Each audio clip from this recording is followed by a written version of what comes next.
right, welcome back to this week's edition of Dolphin Radio. I'm Brad Michaels right here with John Bach. Beautiful Fort Lauderdale, Kimbo Campers Restaurant. Beautiful place to be, great setting. Hey, if you can't win, at least we're in South Florida where the weather's nice.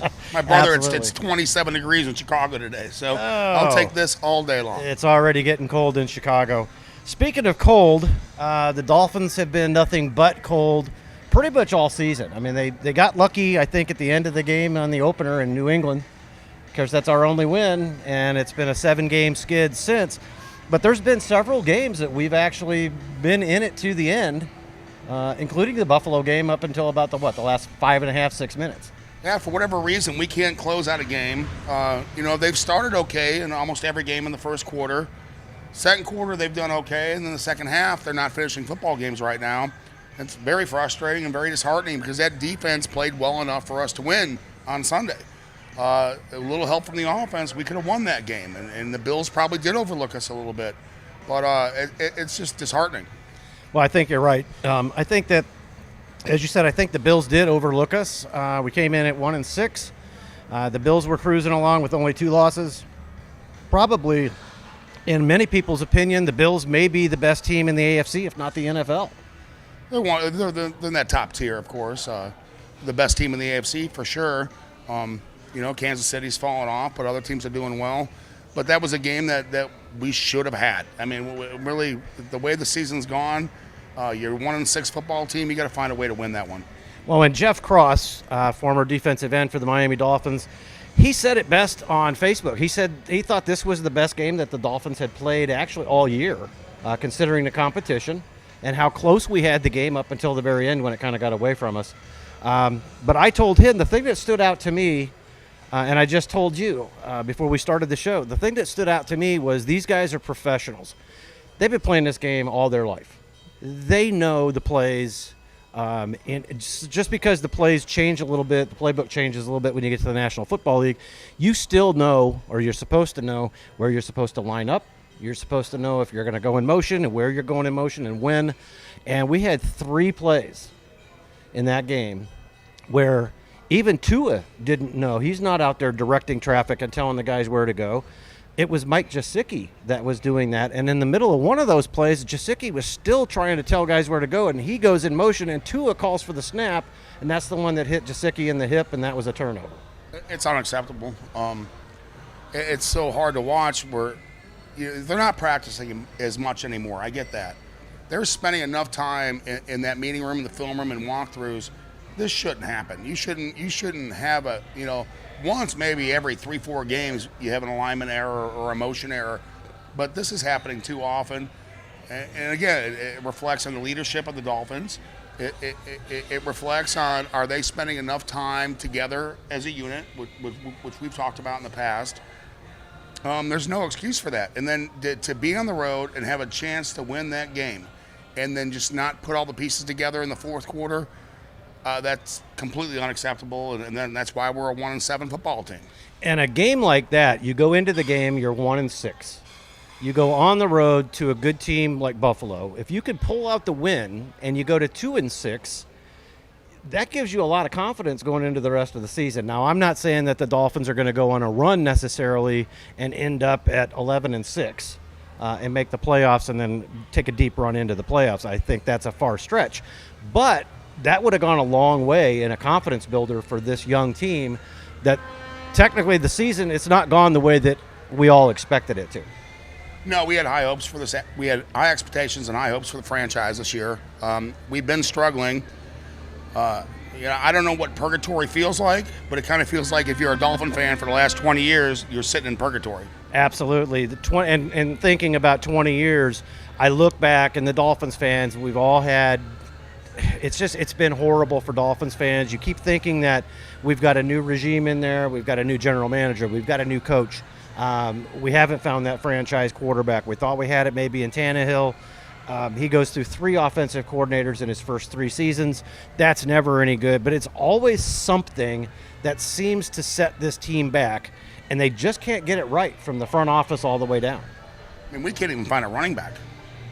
I mean, a running back is not that hard to find, at least somebody that's decent enough that you don't have to carry the team on his back. I'm not asking for a Derrick Henry. but at least someone that can move the chains for us every now and then and convert some of these third downs. As long as we're going to convert 28% of third downs, we're not going to beat anybody.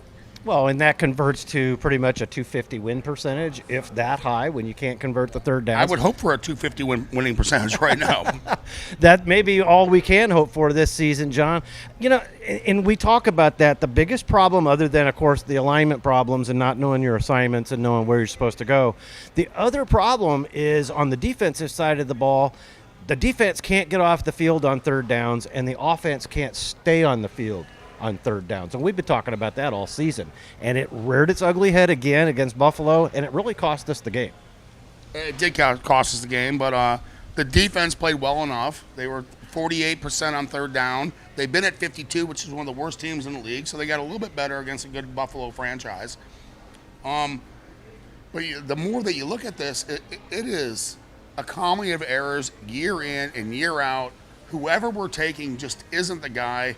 And I feel like we're just drafting players and giving them experience. We're like a minor league team for the rest of the NFL because they come in here and they take our best players when we do hit on a draft choice, and they take them away from us, and those players go to teams and have major contributions. And you look at that throughout the years. It's happened. And I'm worried that there's a good possibility. Does Mike Gesicki, as a free agent, does he decide that he's going to look elsewhere? Do the Dolphins need to sign him now? I really think that Gesicki is a great player moving forward. I'd love to keep him. Oh, we'd all love to keep everybody, and Mike's played well. At times, he's played well. I still don't see the leadership in him that I mean, he never plays on first down. I mean, he's in and out of the game constantly. And for a number one tight end, you don't see Gronkowski out of the game that much, even as old as he is now. So, and we have the two younger tight ends. So yes, Mike Gesicki's a great player.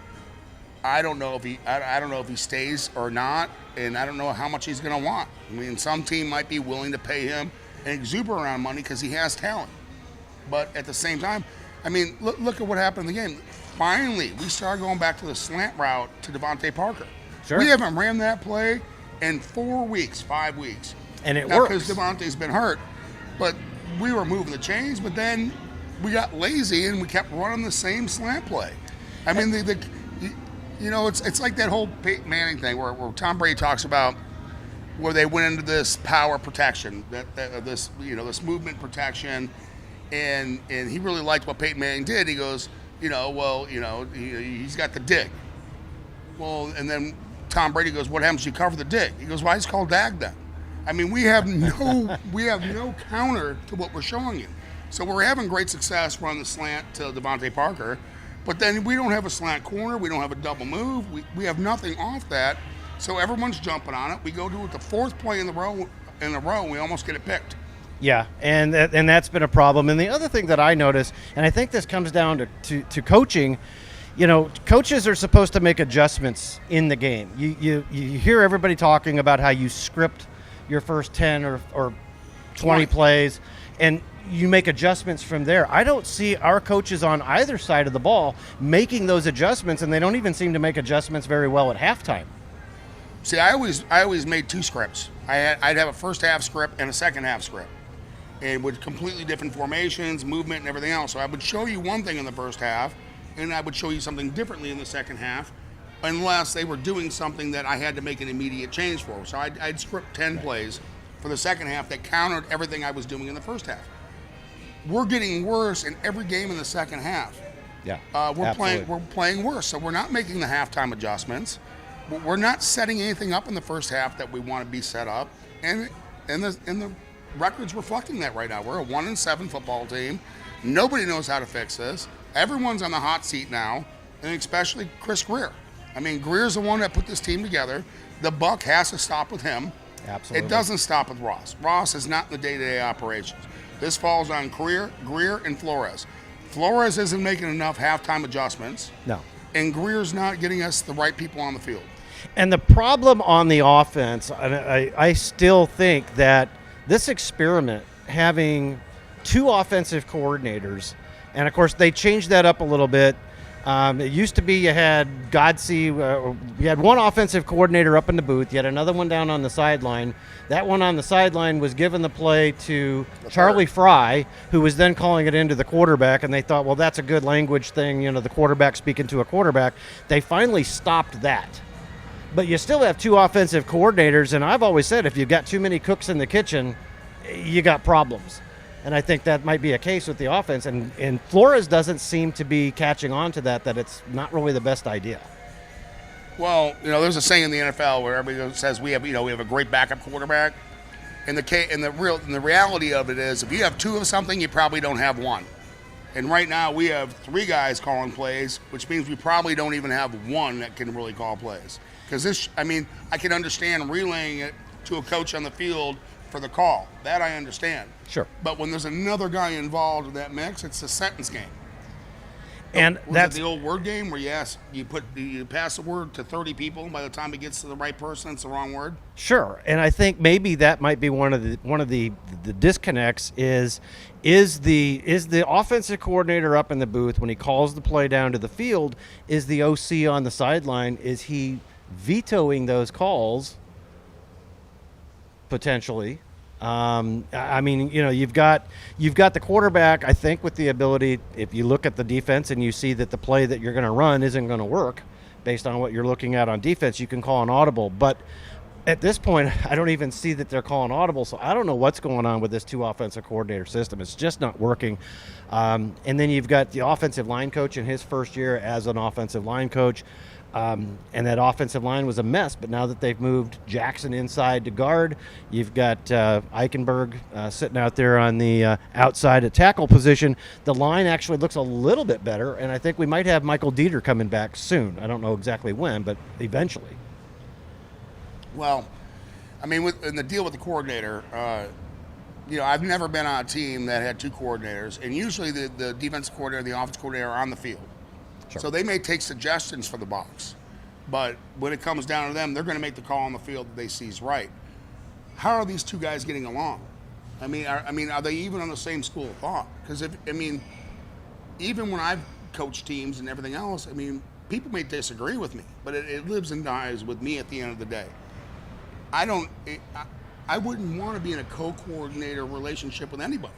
Well, and that brings to mind, the one guy, I think, on the sideline that has the ultimate veto power is Coach Flores. So where is he in this two-coordinator system to say, no, I don't want that. I'm going to override that play. I want to run this.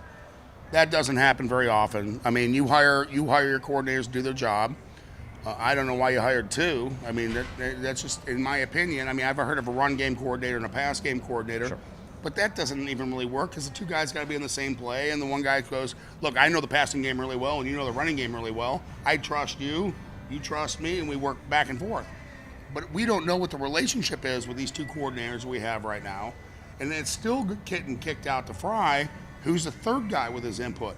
That seems like a lot of word talk, and it seems a lot of playing around, and I wouldn't do it that way, but Flores, a good head coach is an office manager. You manage your staff, you manage your team, and that's what you do as a head coach. Sure. You make the tough calls when they have to be called. You certainly don't override your coordinators. A Belichick might because, he's a defensive guy, a defensive-minded heart. He may flip something at you that you haven't seen before. But in reality, most head coaches, they let the coordinators call the game. And so I would doubt if Flores is involved with play calling at any level. Now, during the week, he is. Sure, he's involved in the game plan on both sides of the ball with his coordinators.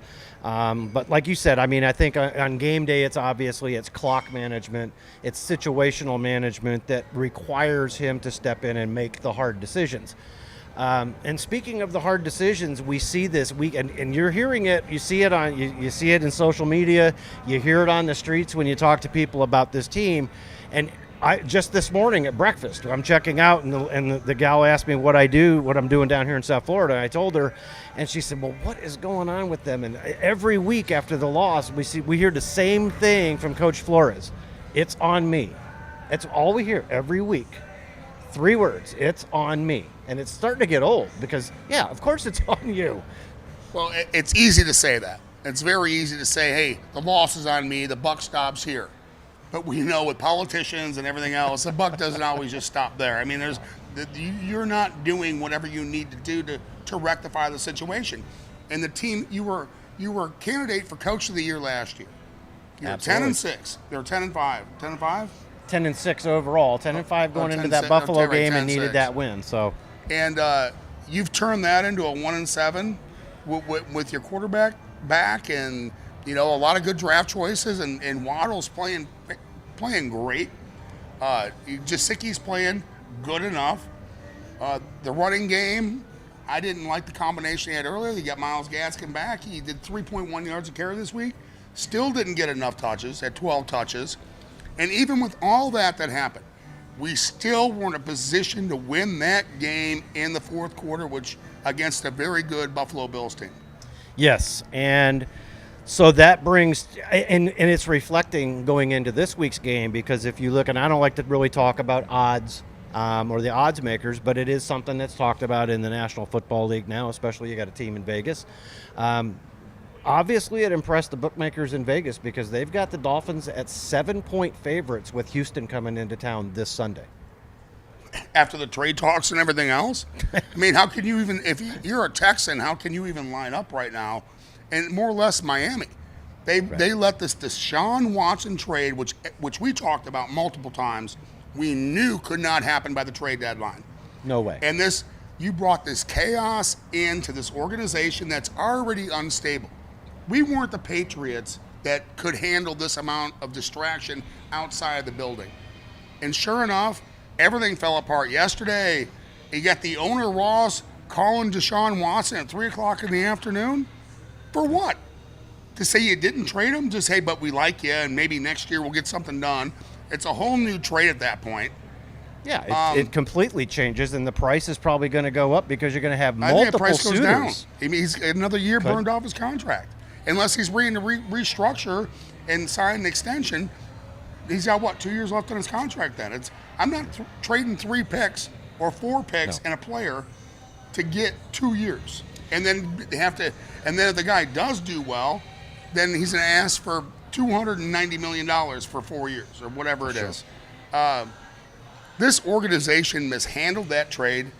It shouldn't have been discussed. We shouldn't have let anybody know we were ever interested, and should have stayed out of it.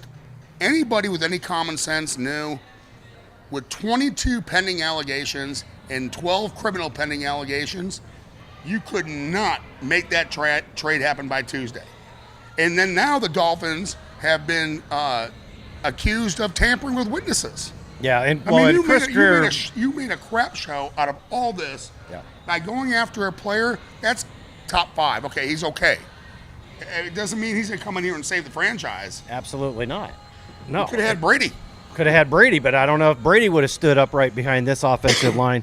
We talked about, and the first show that you and I did together, right here at Bo Campers on, I believe it was opening day of training camp, or the second day potentially, and we talked about the whole Xavier Howard situation. But at that point, if you remember, at the end of that show, because of the rumors about Deshaun Watson, I told everybody in our audience that was watching that show that day, and go back and look at it, you'll see, I said we can put to rest any talk of Deshaun Watson, because I felt that this regime, this management, this coaching staff, and finally our owner had wisened up and realized that we don't want to get involved in that. We've got a young quarterback in Tua Tagovailoa. We've invested in him. He's our quarterback of the future, but we're not going to get involved in the Deshaun Watson stuff. And I said we can put that to bed, and we never were. We were never able to put it to bed. It's been a cloud that has hung over this franchise all season. And what does that do for the confidence for Tua week in and week out? Well, it doesn't help his confidence, that's for sure, with somebody breathing down your neck week in and week out that they may be the guy coming. But I compare this disaster, this public relations disaster with the Deshaun Watson trade, because you've alienated fans. Oh, absolutely. You've alienated players. Your team's not winning. You've alienated people who want to buy season tickets. It's as bad as when Saban said he wasn't going to Alabama. Well, it's as bad as that, and it's also as bad as when we had Tony Sparano sitting here. He's still our head coach, and Jeff Ireland gets on a plane with Stephen Ross, and they fly out to California to see Jim Harbaugh, and Tony Sperano's got to be sitting back here going, hey, wait a minute, I'm still your coach. You haven't fired me. So why are you interviewing somebody else? Which led to that extremely awkward press conference. And everybody loved Tony Sperano. He was I mean, awesome. he was a great football coach. Anybody got to meet the man, really cared about him. Offensive line guy, you can always trust us offensive line guys. Yeah. Yep. And that's where the other guy from Detroit, his names came up, Dan Campbell. Dan Campbell. I thought he would have made a good head coach at the time, but he's not winning in Detroit really either. But does anybody win in Detroit? Of course, now we got to bring that now to the Miami Dolphins because we haven't been winning. We are here Detroit. either. In case you missed it, We've been Detroit for 20 years. We might as well be the Bengals. At least they're winning this year. Yeah. And they had that rough game last week. They got beat up, which was kind of surprising to me. The Jets, wasn't it, that beat them? So, and the Jets, who would have thunk it? Okay, the Jets have 2 wins, and we have 1. They had a rookie quarterback come in. Played lights out. That was the most yards they've had since Vinny Testaverde. Oh, wow. I haven't heard that name in a long time. Since Vinny Testaverde. But I'll tell you this. Do you know the rookie with the most passing yards ever for his first starter for the Jets was? Browning Nagel from Louisville. I wasn't even going to Threw think for of that 400 name. yards. I'm thinking Richard Todd or Ken O'Brien. It was Browning Nagel in his first rookie start ever. He set the record for all rookies at 400 and something yards. So he's from Louisville. I played with him at Louisville. Well, let's, and I know you love your Louisville guys, and I do too, and of course Howard Schnellenberger there, which brings me to, I guess, a little bit of the coaching. We've had players, and I start to wonder with this team, and I know that a lot of people have talked about the fact that the Dolphins jettisoned a lot of veteran leadership. Kyle Van Noy, Eric Flowers on the offensive line. You got rid of him in the offseason, and some of the players now have spoken out and said a lack of veteran leadership has helped lead to this skid. But I also look at some players that are maybe just not really paying a whole lot of attention or really don't give a hoot, that they're just out there collecting a paycheck. And what I liked with this regime in 2019 when Flores first came in as the head coach, he had an idea for Minkah Fitzpatrick. He wanted to make Minkah Fitzpatrick because he saw his skill set. And he said, look, I got designs on you. I don't want to line you up at just safety. I might want to put you over at cornerback. I might move you up to linebacker because if you can play that type of a hybrid position, we can cause a lot of havoc. A lot of damage. Yeah. And Minkah Fitzpatrick said, I don't want to do that, and even goes so far as to get Mama to come in and say, he doesn't want to play anything but his position. They're not utilizing him right, and we shipped him out of here. You don't want to do what we're asking you to do, and it was a compliment from Flores to say, you've got the skill set to do what I'm wanting you to do, and he didn't want to do it. So we got him out of here. I loved that move. It was like, you don't want to do what I'm asking you to do, then don't let the door hit you in the butt on the way out. Do you think we have some players in this locker room that have just kind of thrown the towel in and said, oh, the hell with it, I'm just going to collect my paycheck? No one will see it that way. And even the player themselves will not see it that way. Or admit it. But again, Flores is coming out of the New England, this is the way we do business atmosphere. Now you can do business like that when you're winning. Right. When you're not winning and you let people sulk and you let people start thinking for themselves and doing all that, it's like ruling with an iron fist. But if things are so bad, that iron fist will get your hand bit. Yeah, and there's been a lot of articles written about that, and some of them may actually all of them are opinion pieces that said the Patriot way, it ain't working. But like you said, we're not the Patriots. We don't have that success to go back on, and so when we're having the adversity that we have this year, you're starting to see a little bit of chippiness in the locker room and back and forth between some of the players possibly. I don't know what the locker room atmosphere is. None of us do. And it's all speculation at this point. But it can't be a fun place to be. No, not when you're losing. I've been on one of these teams. I was on the 3-13 Jets. It was absolutely miserable. Then you finger point, and then the organization tries to make changes in the locker room. I mean, For me, it was them starting me and then Bubby Brister over Boomer Esiason.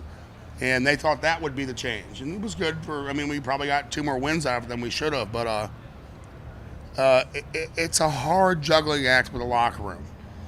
Now, what I'm excited about is our defensive line. I thought Christian Wilkins played great. Raquan Davis is becoming one of my favorite players. He's absolutely a beast. I like our linebackers. I don't really care for Van Ginkel. I don't think he tackles well, but I think he plays hard. But when you're a winning team and you can afford 5 knuckleheads on your team. Sure. But the problem is knuckleheads breed knuckleheads. So when you don't have enough people in that locker room that can bring those knuckleheads in line, all of a sudden that 5 goes to 12. Yeah. And now you got 12 knuckleheads in your locker room when you should only had 5 if you were winning or if you had some veteran leadership right there. So you miss that a Kyle that is a Van role Noy. for Gesicki. But name me who the leaders on this team are. Xavier Howard? He's not showing it on the field. All right, Byron Jones? He's not showing it on the field. He didn't show it last Gesicki? year. He tried to show. I think, I'm going to give Mike a lot of props because he was directing traffic in the game on Sunday Well, then who else? when nobody else was. So that Devontae was Parker's it. never on the field. He's never on the field. And Jesse Tua Davis obviously isn't doesn't playing know well. enough to actually direct the traffic and tell guys, hey, you get over there, go there, and you're going to, it's just. So how could you keep a locker room in check when you don't have an establishment of leaders in that locker room? It's going to fall apart. It's going to cave in on you no matter what you do. You can be a tough head coach and say, I'll cut you, I'll trade you every day. But sooner or later, you need guys in the locker room that are going to protect you as a coach and make sure the team is doing the right thing. I don't see the Dolphins having that right now, and I think the record's reflecting that as a 1-17. Well, absolutely, and the record is what it is, and it does reflect exactly what the team is. It reflects a lack of preparation.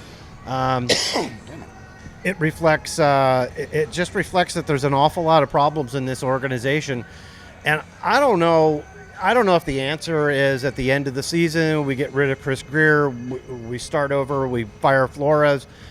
I don't think that that's going to happen. Greer, I think, is probably on a hotter seat than Flores is, and Flores may survive. Flores may get a chance to turn this thing around in 2022. It just depends on whether or not he's lost the locker room and what are the off-season, and here we go, we're already talking about the off-season. What are the adjustments? What are the evaluations going to be in the off-season? And what is Ross going to determine that he wants to do with this team? And actually, and you go back 20 years. Huizenga started making some mistakes. I think it all started with Saban. That was a lot of our downfall when Saban decided he's going to leave. Then Ross stepped in, and we've had some other mistakes under Ross. We've traded for the wrong players. We've made the wrong free agency signings. We've done this for 20 years, and it's like, every time you think we're about ready to turn the corner, it's like deja vu all over again. Well, I wish Stephen Ross would stick to watching Bravo TV and $1 Million Listing. Obviously, he doesn't know what he's doing. No. Hire a president of operations for the Dolphins. Make sure you and put everything on your president. And if I'm Ross, that's the guy I fire. I fire one person. I fire the president of the Miami Dolphins, or I don't fire anybody. I'm not getting involved with Chris Greer. I'm not getting involved with Flores. I want to hire, if I'm a successful Fortune 500 business, I'm going to hire a manager to do exactly what I want him to do. And if the manager's not getting production out of his team, then you fire that guy. Then you fire him and you bring in a new manager. But right now, we're talking about Ross being involved with the head coach. We're talking about Ross being involved with personnel. We're talking about Ross being involved with the GM. We're talking about Ross being involved with the president. And he has no idea what he's doing. Nice. So stick to real estate. All right, you can watch $1 Million Listing all day long if you want to. You can go to the California, the LA listing. Sure. You can watch that too. Yeah. But hire yourself a president that you trust, and that's the only guy you should talk to as the owner of this franchise. Stop talking to anybody else. But the other problem that I have with that, because Ross tried to do that in a way, but he went back to a guy that he trusted, but a guy that didn't have a successful track record, in my opinion, in Mike Tannenbaum. Yes, and that all went down. Well, is Marino even working anymore? I mean, he's had every game in the box. Make Dan the president of the organization. Well, at least Dan, At least he's Dan got could the answer for culture, and he's got the winning pedigree. Granted, he didn't win a Super Bowl. I don't Quite want. the shame, but I'm not saying this. I do not want Dan Marino to be a GM. I do not No. want Dan Marino to be a coach. He's not going to put that time in for those things, which is 120 hours a week, 110 Easily. hours a week. But for him to be the president and then answer to Ross, because Ross is with him every day anyways. Who's Ross listening to?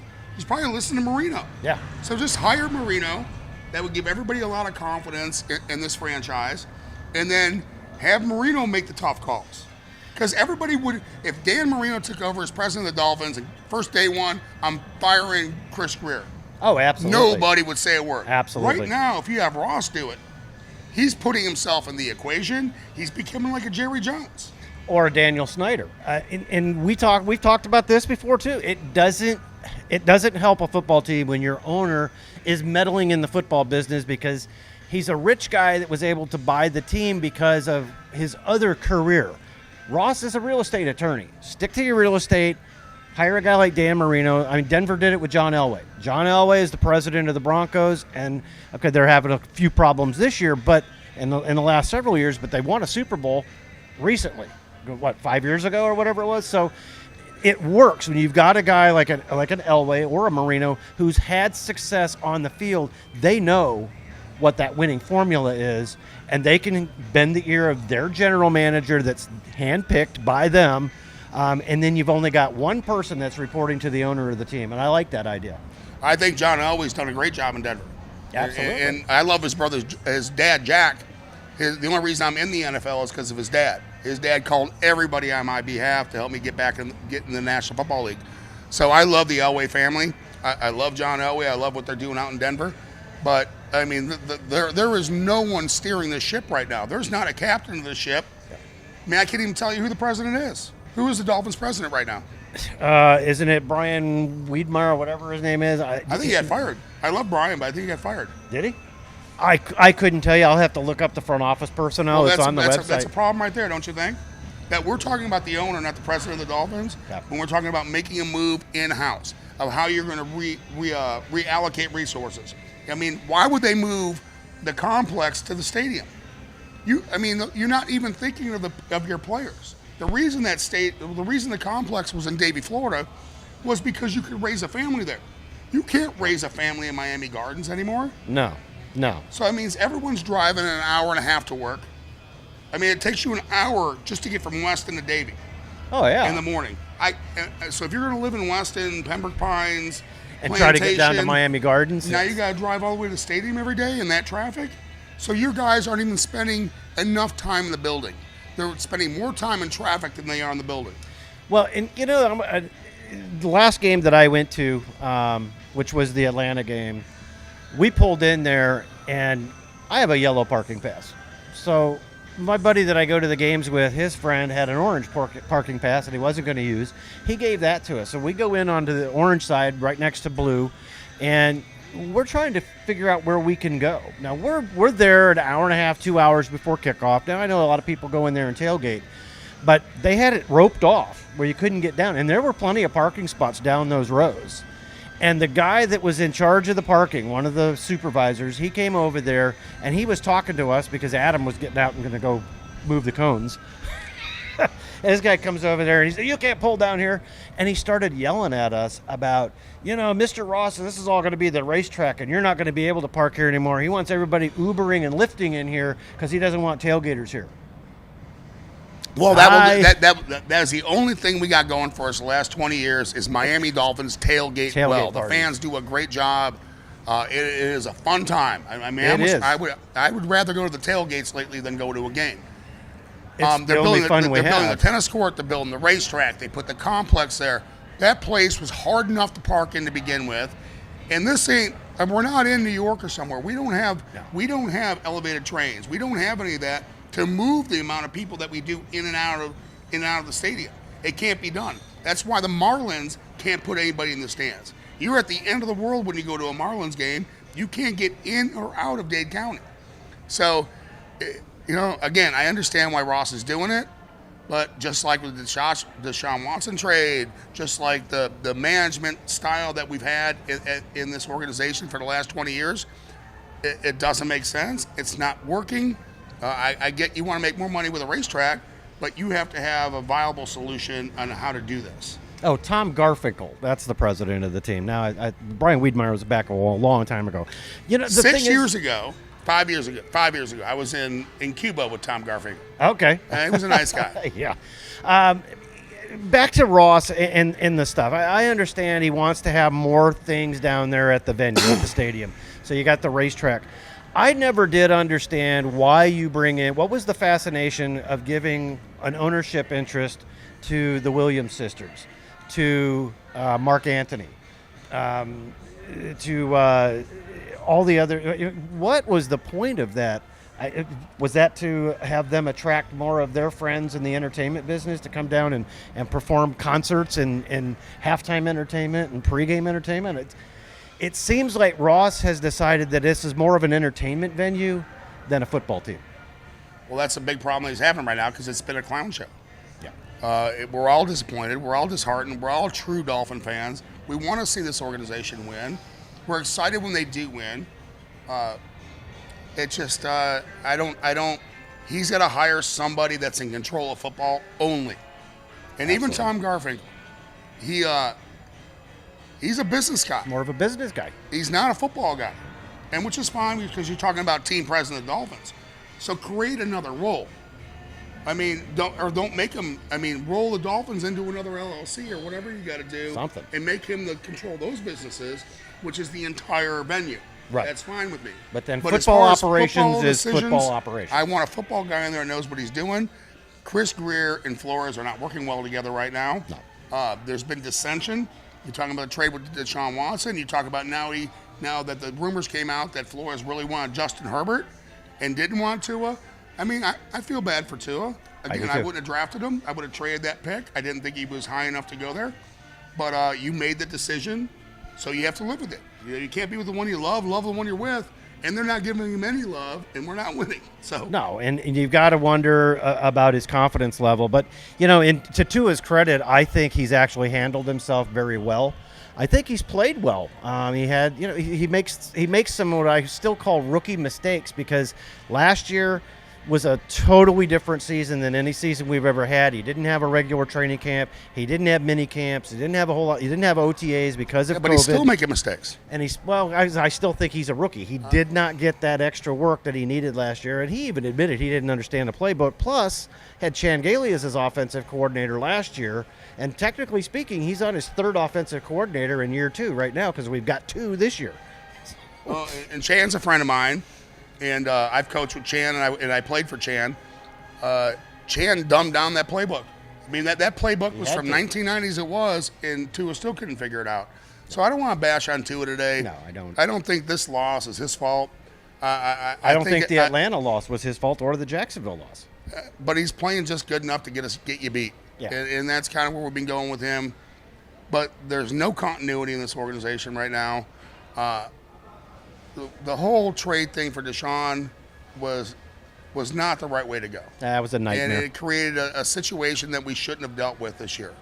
Things would have been a lot smoother without dealing with that noise in the background.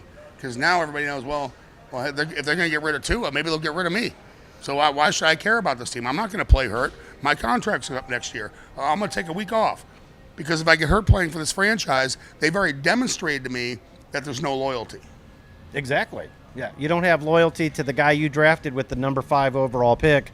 And the whole Deshaun Watson thing has just been one big giant distraction, a big giant storm cloud that's hovered over the team for the entire season. Let's move along to the upcoming game. Houston, they're also a train wreck. They can't seem to get their act together either. So now we've got, I can hear the theme music for Sunday's game is going to be Send in the Clowns. Because, I'm sorry. But, do we get the win on Sunday? Don't we have the same record as them? I believe we're close. I'm thinking. I don't know if there's 0 wins or 1 win. They won their first game, which was shocking, and I don't think they've won one since. So we have to say, but they're going to get 3 number 1 picks for it, and we're not going to get anything. Well, and you know what really stinks is right now, if you look at the overall records in the National Football League, if the season ended today, the Dolphins would have the number 2 pick. But that pick goes to Philadelphia when we made all those little trades last year to move down to 12 and then back up to 6 to take Jalen Waddle. So we lose that number 2 pick as it stands right now. That's Philadelphia's. We have to wait and see what the 49ers do because we have their pick. It was number 10, but they won, and it's now backed up to number 12. It's going to be interesting. Again, we're talking about the offseason already. But the Texans are a bad organization as well. They're not playing well either. I mean, I hate even just being positive about the Dolphins right now, but they have to go in there. That is a must-win game for them. At least save the season from just nobody showing up at any more games for the rest of the year. Save it somehow. And, you know, it is Houston, and we've said they're just as much of a train wreck as we are. But if you win that game, it is the National Football League. It's not easy to win in this league. So a win is a win, and that could go a long way, especially you got Baltimore coming up next Thursday night. Well, they got to find a way to play well this week and then try to get some momentum going into Baltimore. It's not the end of the world either way. Like I said, we love this team. We want them to be successful. But I think they need to have a deep look inside their own building and see exactly who works there. Yeah. It's like when I left New York to come here, a reporter asked me one time, what would you do if you were the Jets coach or the Jets GM? I go, I would fire everybody in the building. I'd fire the trainers. I'd fire the secretaries. I'd fire the advertising people. I would fire everything and start over. Yeah, completely just start over.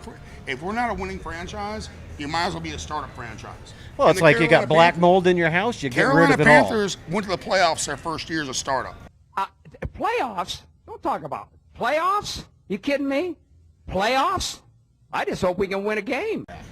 So we have enough talent around here. Someone's got to make the decision who has to go and who has to stay. And right now, I don't see any continuity in that organization. And until they get that continuity, we're going to have a tough time. And that's the sad thing because we haven't seen any continuity with this franchise in 20 years. And we keep thinking we're going to see it. We keep thinking, oh, this regime's better and we've got it handled now. And it implodes. It blows up in our face. So here we are again, 1-7, a season that is lost, but there's 9 games left to play. And if we could rattle off and finish this season with 5 wins, we're not going to the playoffs. Playoffs? Don't talk about it. Playoffs? You kidding me? Playoffs? I just hope we can win a game. But and you're cracking up on 5 wins. We had high hopes for this team this year. So you want a score prediction? Sure. 3-2. Who gets the game-winning home run? I don't know. Whoever doesn't get the safety will get the field goal. All right, there you have it. I'll go 3-2 Miami. 3-2 Miami. I'm going to go even different. I'm saying a field goal and a safety for Miami, so it's 5 points for them and 2 safeties for the Texans, so it's going to be a 5-4 game. 5-4, huh? Are the Astros playing? Well, I don't know. We'll have to wait and see if anybody's banging on trash cans in the stadium this week. I'm hoping that the Dolphins can somehow figure out, and it's got to start, has to start at the top. So, Mr. Ross, you need to bring in, and I agree. I think Dan Marino would be perfect as the team president. He's a football guy. He had success. Let him be the guy. Already there. And he's already in the building. He's already anyways. your advisor anyway. So, yeah, let's get that done, and let's change this. Danny would be perfect for the culture. I think something's got to change. We change every year, so I don't know what needs to change. So all I know is what we're doing is not working. Well, and it brings me back to, if Danny was in charge, I don't think that there's any way, and you've heard me talk about this before, and I'm still flabbergasted that nobody from the coaching staff or any of the current players were at the celebration of life for Coach Shula. Coach Shula is the Miami Dolphins. If it hadn't been for Coach Shula, the Dolphins wouldn't be on the NFL map, most likely. And to have your present-day team and coaching staff forget about that culture, that tradition, that winning tradition, and the man that is the Miami Dolphins, and Stephen Ross even said that himself. He said, Coach Shula is the Miami Dolphins. So right there, you have this regime distancing themselves from the tradition that is and was the Miami Dolphins. Well, what, you didn't want distractions? Yeah. This whole week has been this whole last season 3 weeks has been a distraction with Watson. Yeah. So what, you didn't want your players to actually, oh, this is what it used to be like. This is what people believe here. We weren't just the winningest franchise in football. We're the winningest franchise in sports. And then since Ross has taken over, that's gone downhill. Even Mr. Isaiah may have made a couple mistakes, but Saban was a good hire. That wasn't his fault. It was a great hire. He couldn't see that Saban wouldn't screw this up. But when he got to Sperano, that's when Mr. Isaiah at that point had already decided to sell the team. Yeah, and Ross came in as a 50% owner, I believe, when that happened. Exactly. And Parcells told Huizenga, he said, when you are no longer in ownership, I'm walking. So Ross comes in as a 50% partner, and Parcells stayed because Huizenga was still in the building. But when the deal was finalized for Stephen Ross to take over the entire team, Parcells left. And I've said it before that at that point in time, you had a guy in Jeff Ireland that now he's in charge of the show. He doesn't have Parcells standing over him anymore, and I think it went to his head. I really think it went to his head, and we've had that happen several times with a head coach in Adam Gase, and I always call him Head Gase because, I don't know what happened to him. His first year, he was a star-studded offensive coordinator, so-called quarterback whisperer. Comes down here, we go 10-6 his first season. We get into the playoffs. Playoffs? Don't talk about it. Playoffs? You kidding me? Playoffs? I just hope we can win a game. Of course, that was short. But then by his second season, his ego was bigger than the building. Well, you shouldn't have an ego till you win a championship. No, absolutely not. So I think that actually, in all actuality, I think that the Dolphins, the Texans defense, I think that we can score on them. The offense has got to move the ball this week. I think, in all actuality, I think the Dolphins can win this one probably 24-17, right on that 7 points. It should be 24-10. Should. This is where the team needs to be. It's hard to make a prediction with the way things are going right now. 24-10 sounds good to me. All right. Well, there you have it. That's our predictions, and that's also our take on the current Dolphins situation. Thanks for listening. Any of you, when you're listening to our show, if you have any questions, comments, please let us know, and we'll address those in the next show. Yeah, anything else to add? Or No, we're wrapping up high school regular seasons this week, and we're getting ready for the high school playoffs. So at least we got something to root for. So this week, actually, with the end of the regular season, there's not really any key matchups that are going to make a difference. No. Everybody hay's in the barn right now. Everyone just wants to win out and get their seeds where they're going. But and then we start the playoffs in 2 weeks, so we're getting all excited about that. So next week, we'll come back to our high school football segment and talk about the playoffs and talk about the teams that have a chance and the teams that, never know. But we want to thank you. Again, I want to thank Bo Campers for letting us have the show here and being a great sponsor with us. And we hope that the Dolphins can get back on the winning track. Thanks for listening to Dolphin Radio. I'm Brad Michaels along with John Bach, and we'll see you next week, hopefully with a W. Thanks for watching or listening. And be sure to follow us on Facebook, Instagram, or YouTube. And for more great content, check us out on the web at www.dolphinradio.com.